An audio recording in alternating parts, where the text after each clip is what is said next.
Hey guys, welcome back to my channel, and we are still on the series of watching Charlie Kirk's best debates. This time we're going to be watching Brainwashed Liberal Lib goes silent when confronted with simple facts. It's 8 minutes long, so this is going to be a lot shorter video than some of my others. So yeah, let's get it right into this. Here we go. All right. Yeah, sorry. Tulsi had to go to another battleground state. We're dividing and conquering, so you have to deal with me, okay? You have to just deal with me. All right? Yes. Hello. How are you doing? Hey, I'm good. How are you? Oh, all right. So I have a question about the name of the tour. Could you tell me what you mean by brainwashing? Yeah, I mean, traditionally on college campuses, you are being brainwashed, and by brainwashing, you Being brainwashed into liberals and lies, which then makes you turn out like the guy who shot him, the guy who shot Charlie Kirk. You'll end up like him if you keep going to university and listen to these news reports. Sorry. If you keep listening to the news reports, you'll end up like the guy who shot him, brainwashed as hell, and think, you know what, you can't debate him, he's too smart, let's get rid of him.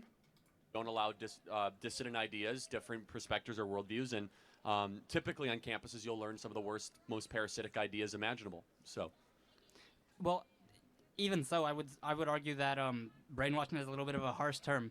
My parents lived in the Soviet Union. My grandparents lived in the Soviet Union. My great-grandparents narrowly avoided. Campuses are very similar to what's happened in the Soviet Union. They are not. Well, so let me ask you a question. On most campuses, is this kind of discourse invited and allowed? In most of your campuses, would you say that if you are a conservative, do you get graded fairly? Yeah. Do you guys get graded fairly? Raise your... That's Soviet-style intimidation, right? Disagree, punishment. That's not so. That's also against the Equality Act. Not that the Equality Act is in America or whatever, if they value that as much as we do, but it's entitled to your own beliefs, isn't it? It's entitled to your own beliefs, and I'm pretty sure that's against the Equality Act, which is now probably made against the law in some places, I don't know, but that their own belief is that, you know, they're right of America, not, you know, the left liberal Democrat Party, so that's their belief. That's, you know, make America great again. That's their belief. That's their belief that Donald Trump will do that. So they shouldn't be treated differently for that, and that's discrimination. That's political party-ish ism. There you go. Just made one up. Soviet-style intimidation. You know what Soviet-style intimidation is? Well, the next step would be like, I don't know, calling the whole country garbage. Half the country garbage. That's not what the Soviets did. Are conservatives getting sent to gulags? Well, actually, Steve Bannon went to federal prison. Peter Navarro went to federal prison. Donald Trump faced 700 years in federal prison. There are 280 January 6th pretrial prisoners right now for nonviolent offenses right now. And by the way, those are like similar to gulags, awful conditions. So it's actually, this country is much more like the Soviet Union than you might actually lead to believe. Right? No, I mean, okay, Speechless. sure. You have a couple examples of some people who, high-profile conservatives who were sent to federal prison. I can keep on going, by the way. Douglas Mackey went to jail for making a meme. Do you know who Douglas Mackey is? You might not. No, I don't. Douglas Mackey went to federal prison, going to federal prison for making a meme in the 2016 election. We don't respect freedom of speech anymore. We don't respect dissident voices. And by the way, don't take my word for the it. freedom of speech is actually writing an amendment, I think, in America. It's one of the amendments of the independence, the thingy of independence or something, I think. Which makes it illegal if you don't have free speech, which actually, so they've been put in prison illegally. This is why Elon Musk and Bobby Kennedy and Tulsi Gabbard have left the Democrat Party, and they say the Democrat Party is a party of Soviets and a party of totalitarians. Yeah, and that just shows Elon Musk, you know, he's finally come to his senses and he's realised. And then, you know, you don't see people go from, you know, the Republican to Democrat. You've only seen people go from, you know, Democrat to Republican because they've got dumber and then they've realised, oh yeah, crap, this is actually makes sense. Not just Charlie Kirk saying this, it's former Democrats. And yes, of course, the Soviet was a more extreme version of it, but that's where we are headed. We're a country where if you have certain politics, you have a higher likelihood of going to jail. Well, let me ask you something. It's a bit like the, you know, the whole rumour of if you're black, you're going to go to jail. No, it's like that. It's like all the people who support Trump are black people. I hate using the word black because no one's black. Darker skinned people. And then the Liberals and the Democrats are, the white people. And then, obviously if someone who supports Trump says something that could be interpreted, as they would say, discriminatory towards someone, they can go to jail for what? A hate crime.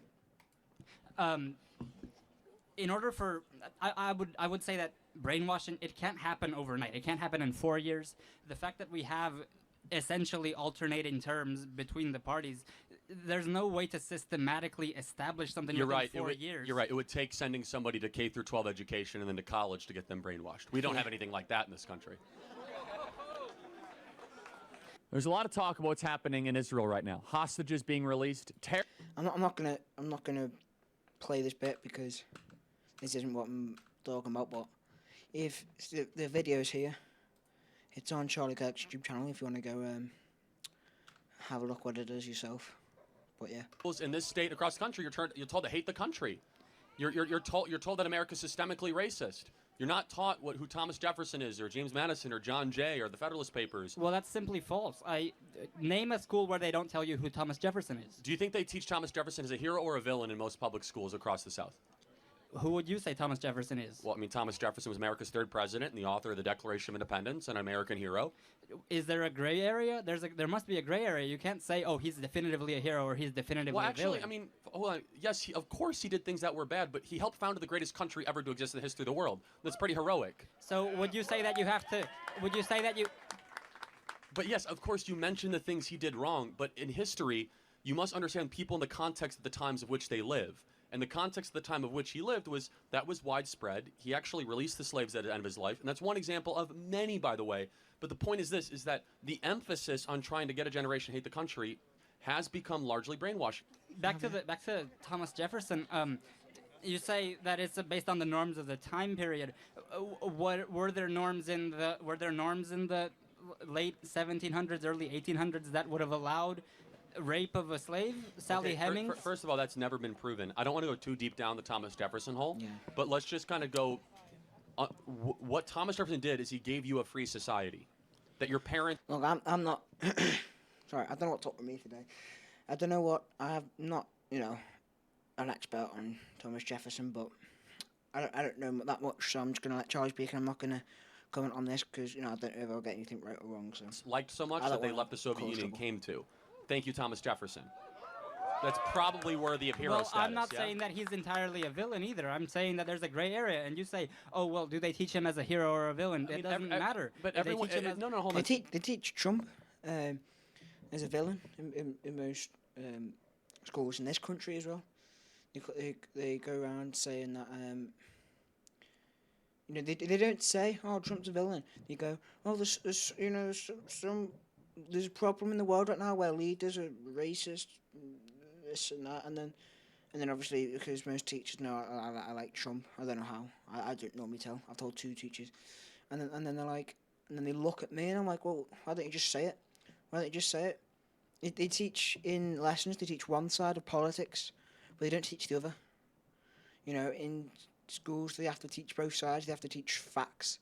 So I don't know why they're teaching this LGBT crap, because that isn't facts. That's made up bull crap. Sorry. First of all, they don't. Just so we're clear, they are removing any reference to Thomas Jefferson in curriculum as if he's anything good at all. They say that he shouldn't even be considered as someone worthy. Monticello is now littered with slave references, saying that Thomas Jefferson was this awful person. Well, of course it's littered with slave references. Of course, Monticello, you can't just erase the part of We're history not that you talking don't about- like. No, erase or emphasize. You see, when we emphasize. If we let this left side of America and also that that type of brainwashed in this country, it's gonna turn out stupid. It's gonna turn out stupid. You also one word about, "Oh, Donald Trump was this," you're bad. Over people's heroic accomplishments, what you're doing is you're diluting the triumph of their contribution.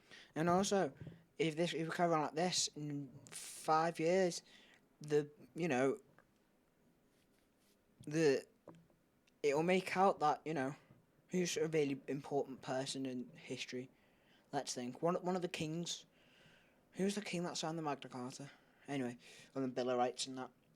They're gonna make out that, I don't know, let's say, some trans person who stood up for the rights or something. The person who founded the LGBT community, they're gonna, in 5 years, if we carry on the way we're going, they're gonna make out like that person is more important and should be more popular than the bloody royal family and the king who signed the Bill of Rights and the Magna Carta. Into the society, right? And so, okay, yeah, happy to mention it. But can you also mention that a lot of people in history owned slaves, and very few of them started the greatest country ever to exist in the history of the world? And by the way, every society has owned slaves up into America, but America started the end of slavery, thanks to people like Thomas Jefferson, George Washington, James Madison, John Jay, etc. So what is brainwashing? Brainwashing is not letting the other side of the story be told. And I have a serious question. Do you think most college kids, maybe at this campus, yes, could even tell me the preamble of the Declaration of Independence? No. Okay. Do you think that they can name, how many articles of the Constitution are there? 5. 7. No, it's not Trivial Pursuit, right? But I mean, the point is that most people don't know anything about their country. They know nothing about their country. Okay? Yet they know a lot about how America is systemically racist. I'm still surprised. I'm still surprised how in history lessons, in schools, the children get taught about English history and not the history of the LGBT community when it was founded. When they added the L, when they added the LG, and when they added the B, and then they added the T, and then they added the R and the S and the A, B, and the C and D and E, F, G, H, I, J, whatever. And they know a lot about how like trans people are like being marginalized, and they can like repeat that climate change is an existential threat. Climate change. Yeah, we're all brainwashed to think, oh, the world's gonna explode. The world's gonna explode in the next 5 minutes if we don't do something. We're brainwashed to care about climate change, but we're not real about the actual problems. Like if we carry on the way that the world's going, you could go to jail just for speaking, and the entire world become North Korea, and it'd be like Big Brother's always watching over you. America. Well, repeating that, humanity. repeating one sentence is different from repeating the preamble of a constitution. Do you have the constitution memorized? Well, pretty close. Pretty close. Well, let me ask you something. Does memorizing the preamble? No, not memorize. I said first of all, I said the Declaration, but that's a separate issue. But no, the point is that no, you didn't. I'm pretty okay. Fine, I can do both if you want me to do both. One well, of the forcing events was necessary for one people to dissolve the political bands that have tied them to another, driving from the equal station, driving the power that. You want me to keep going or no? Like? You're good. Okay, God, thank you. But yes, so again, this is not Trivial Pursuit. I don't want to spend too much time on this, but the point is this: our education system de-emphasizes the brilliance of America. It makes you feel ashamed to be an American patriot. It prioritizes the most rubbish line of thinking on these parasitic mind ideas, which is involved in brainwashing. Exhibit A, everybody around you thinks they're graded differently because they're conservative. And that is using force to not allow dissident opinions, which is a Soviet tactic. It is totalitarian in nature, right? Well, in that phrasing, yes, but okay, so maybe I would maybe say maybe people are being brainwashed. Let me ask a question on the audience. If you guys spoke out with the Trump hat in class, do you think you'd be graded differently or down? Yes. That's a Soviet country. That's not a Soviet country. No, it's a Soviet-like country. In the Soviet Union, if you were to wear a hat of a dissident, they would disappear you. And now are they getting disappeared? Well, or just told they can't go in the library? This is the hold on. That's an by the way, no, I understand. That's an introductory step. What you're saying is you're cheapening down what is now the gateway drug to Soviet totalitarian. Yeah. Oh, it's okay. They can't go to the library. Oh, well, it's okay. I'm not saying that. I'm just saying that you're falsely equivalent. No, it's not equivalent. There are gradations of it. Of course, we are not yet at the Stalinistic level of Soviet Europe, but we are closer to that than people would ever realize. Where you can't wear this hat right here in a class without some teacher grading you down, without somebody calling you a terrible name or fearing for your safety. That's not a free society. It isn't. It isn't at all. And with that, I will. If your portfolio is over 200. Right, mate. And with that, I'll finish it. 15 minutes long. This is the the ideal length of video, and not I'm probably going to post quite long videos before, but yeah, I will see you in the next video. See ya. Bye.